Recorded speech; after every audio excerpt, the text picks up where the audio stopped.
Welcome to this new session, new video where we are going to discuss the questions and answers related to piping engineering. What we are going to do, we'll have one question on screen along with few options. Then we'll take a pause of 5 seconds to understand the question correctly. Then we'll look into each and every option given against the questions and we'll come up to the right answer. So we are going to discuss each question in detail. So this is going to be very interesting session. So let's start with the questions. Slip-on flange is essentially a ring that is placed over the pipe end with the flange face extending from the end of the pipe by enough distance to apply a weld bead on the inside diameter. Is it a true statement or false?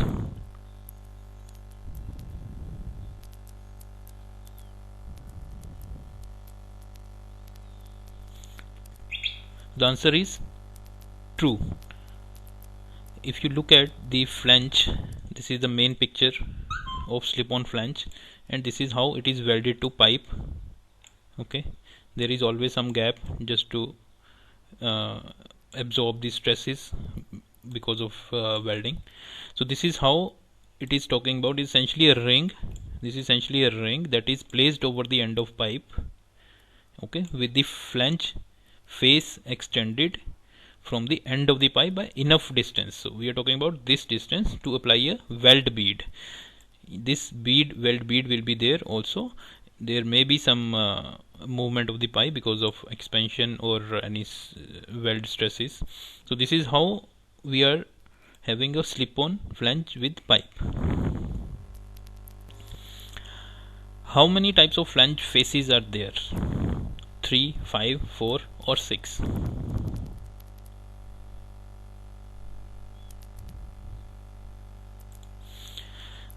The correct answer is D, 6. There are 6 type of flange faces. Let us see which are there.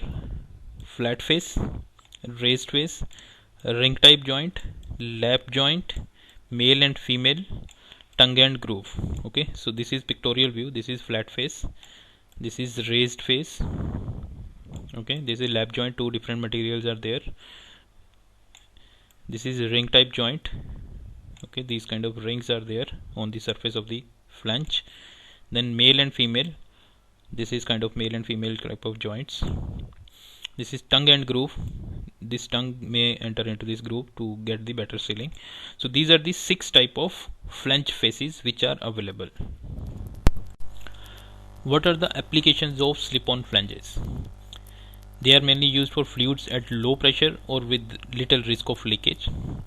It is very common to find these flanges today in cooling water lines, fire water lines, low pressure compressed lines, compressed air lines, process lines for substances such as steam, oil, gas, condensates, etc. or A and B both.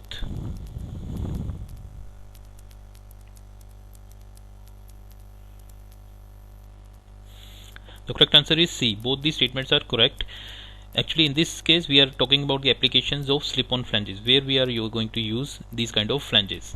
If you see, it is, if you compare it with other type of flanges, for example, weld neck flanges, these are not that much strong, so these cannot withstand that much high pressure. So generally, these flanges are used for low pressure services, where a little bit leakage is also acceptable. Not acceptable, that can be managed, we can say, which are not harmful. Basically these we can go for cooling water services, fire water. Okay, if it is leaked, then maybe some quantum is acceptable. Okay, so this kind of flanges are used in these kind of services. So both the statement A and B are correct. Just wanted to bring into your notice that you can increase the speed from 1x to 2x. Go to the settings and change. Sometimes we know few of the things so that we can quickly go through the content by increasing the speed. Again, also we have few courses developed on piping engineering, 8 important elements, where all the pipe, flange, steam trap, monitors, everything is covered, all the elements. Then piping layout, compressor, pipe rack, pumps, exchanger, columns, everything is covered. Then codes and standard, all the codes and standard mostly commonly used in piping industry are covered. Plotman development. So all these courses are available. Links are given in the description box. There will be lifetime access certificate will also be provided, so we can learn, refresh and record the content. So let's continue with the session. For a given NPS, the OD stays fixed and the wall thickness varies with increasing schedule number or weight of pipe. The correct answer is A. With schedule number, thickness will vary and OD will remain same, that is outside diameter of pipe will always remain same. With change in thickness only, the inside diameter will keep on changing and schedule number will keep on increasing or decreasing. Outside diameter of pipe is same for all schedules in a particular nominal pipe thickness, pipe diameter. This statement is true or false?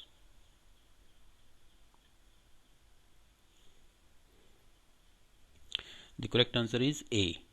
Okay, this is a true statement. With change in schedule number, the pipe thickness will keep on changing.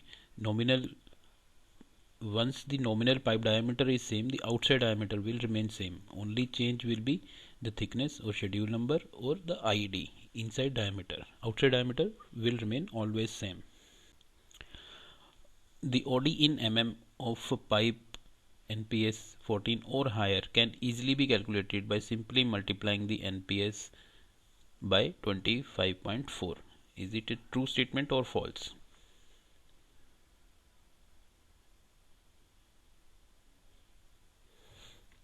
Okay, so the correct answer is true. Up to 14 inch we have to remember the NPS, or we can refer to 36.10 or 36.19. But above 14 inch we can simply multiply it by 25.4, that is we are converting into mm. That's how we can calculate the NPS, but only for pipe sizes with size higher than 14 inch. So this statement is true. So thank you for watching. Stay tuned. This was all about this session.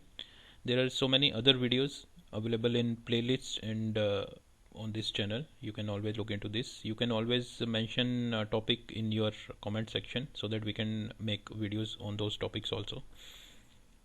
I'm sure they're all very informative and adding value to your knowledge. So keep watching. Stay tuned.